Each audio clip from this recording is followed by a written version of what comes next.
Le tour de l'animal en 80 podcasts, un programme conçu et présenté par Eric Cobast, proposé par INSEC Grande École. Saison 6, l'animal selon les philosophes, suite. Épisode 42, Hegel et les oiseaux. À cette liberté caractéristique de l'animal, Hegel associe le fait que celui-ci a une voix. Si les métaux ont un son, évidemment ils n'ont pas encore de voix, dit Hegel. En tant que la voix, c'est un mécanisme devenu spirituel, qui s'exprime de manière autonome. Le métal, en effet, a besoin d'être frappé, sollicité d'une manière ou d'une autre, pour résonner, pour faire entendre un son. Tandis que l'animal, si on peut dire, résonne de lui-même. Il manifeste ainsi sa subjectivité. Il se fait connaître.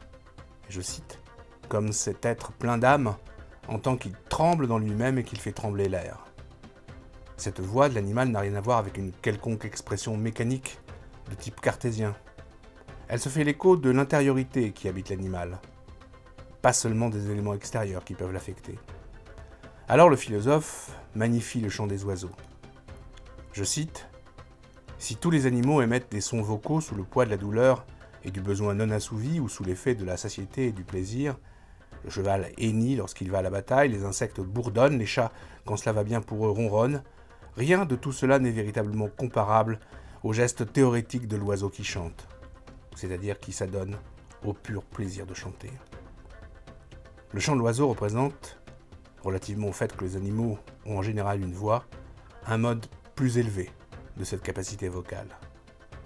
Je cite, toujours Hegel, « Les oiseaux, principalement, vont jusqu'à cette jouissance de soi enjouée. La voix n'est pas chez eux une simple annonce du besoin. Elle n'est aucunement un simple cri.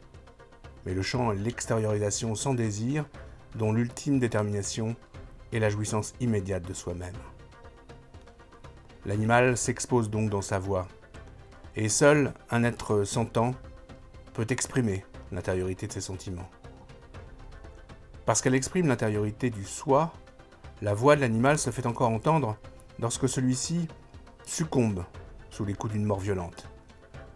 Elle exprime alors, poursuit Hegel, le moment de la suppression et de l'anéantissement de son soi, le sentiment qu'a l'animal de sa propre disparition.